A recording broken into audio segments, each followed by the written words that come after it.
Well, I guess Sean Casey can't solve everything.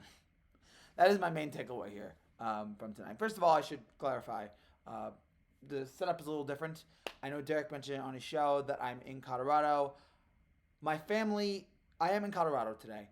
My family went to the Taylor Swift concert. I didn't want to go because I felt like we already went. I don't need to go again, but they wanted to go again. Even though I love Taylor, I was not wanting to see her again. So instead, completely coincidental, found out the Yankees were playing the Rockies today, so got a ticket for that. Was actually at the game by the time you're seeing this. It was yesterday, but saw the game. It was really fun. First time I've ever been at Coors Field. It was very enjoyable.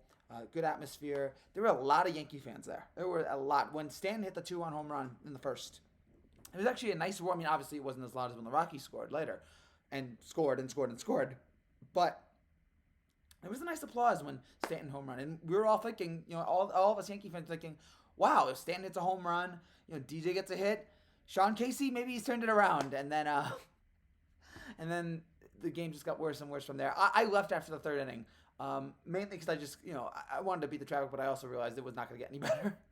Once the Rockies took the lead, you just knew the Yankees were not coming back, and sure enough, that's what happened here today, as the Yankees get annihilated yet again, losing 7-2. They did get 8 hits, which is different. Usually, when they score 2 runs, it's usually up 2 or 3 hits. But man, after the first inning, for the most part, silent again. Could not get any runs. Got get any runs across. The Yankees are now in last place. The first time that they're in last place in the AL East. It's the first time they've been in last place this late in the season since 1992. That is 30 years ago, folks. It is that bad. I had a feeling going into this game. I know everybody was hyping up Sean Casey, but I had a feeling going into this game that Sean Casey was not going to solve everything because, I mean, it's hard to take a whole team and the way they've been playing for months and years on end now with Dylan Lawson's strategy, and then within a week turn everything around and they're all of a sudden able to start hitting the ball and not have to worry about launch angle. I had a feeling it was going to take some time. But man, today was just everything. Today you could not have told the difference. Again, I know it's game one, so we shouldn't kill Sean Casey too much, but you wouldn't have not told, you could not tell any difference between a Dylan Lawson offense and a Sean Casey offense, at least in the last 2 games. It was the same patheticness. It was another day where Josh Donaldson does nothing. It was, what is it, 137 now? I don't know. I really, it's frustrating. That's all it's up to say here is you try to think of the words, you try to come up with anything else to say about this team other than it's just blah. It's just the offense sucks. The pitching wasn't great tonight. It was a struggle for Rodon. He looked good early on and then collapsed in the third inning. We also saw some struggles from Michael King as well, but whatever. We saw the Rockies just pummel the Yankees from later on in this game. We saw another home run from Grichuk, who is a Yankee killer. I mean, we saw Chris Bryant hit a home run. It was just it was miserable. And as Nolan Jones hits a 469-foot shot, just over and over. The Rockies just getting those big hits, and the Yankees couldn't get anything tonight. And then you look at you see there were a couple guys that did show up tonight. You saw Glaber with 3 hits, Stan with the home run we mentioned, and DJ actually had 2 hits. So that was nice to see for DJ. But the bottom of the lineup sucked. IKF, Volpe, Higashioka, even the guys that pinch hit for them couldn't get anything across. Bad night for Bader.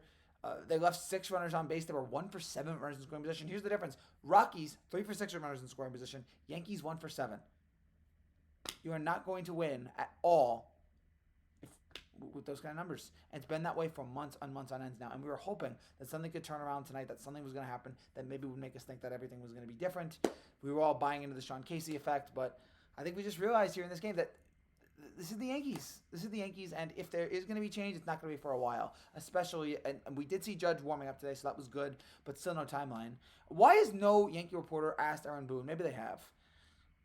How is it with a team with all these medical doctors and supposedly this great medical sponsored by Star Insurance? I'm wondering if they can get the Star Insurance trainers in here to maybe help out with the timeline.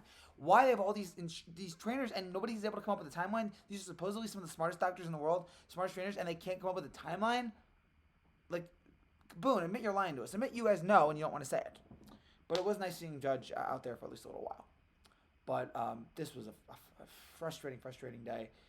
Seeing Rodon struggle, seeing Yankees just stink from the second inning on, and they're 49-43 now. They just lost to a Rockies team that is 20 games under 500. The offense continues to be abysmal every night. There seems to be the only urgency is with the coaching. I'm glad that something changed there, but now it looks like. But maybe we need to give Sean Casey more time. Of course, we're gonna give Sean Casey more time here, but that was the worst part about it is that it looked like there was no change in the hitting philosophy between last game and the first round Casey game, and that should make every Yankee fan worry. Let's hope that stays Casey given some time that'll be able to figure it out. But boy, that was not a promising first game, not at all. And Yankee fans are willing to give this guy the benefit of the doubt, and they still will. But God, this was a sucky game to watch. So we have 2 more games in this series. Probably 2 more losses. I don't know. I can't even get angry anymore. I'm deflated. First of all, I've been up since like 3 o'clock in the morning. I've been up for pretty much like 16, 17, 18 hours. I'm done. Mentally, the team has crushed my soul. There's nothing for me to get angry about. Now, and there will be no recap tomorrow. There'll be a recap tomorrow at a later time because I'm traveling tomorrow. But if they lose tomorrow and lose Sunday, there will be a rant because you cannot get swept by the Colorado Rockies. But would it shock you if the Yankees got swept by the Rockies? I think most of you would say no, and that's the problem. That's it for now, guys. Thank you so much for watching. I'll be back tomorrow at some time tomorrow to give you a recap. Take care and God bless.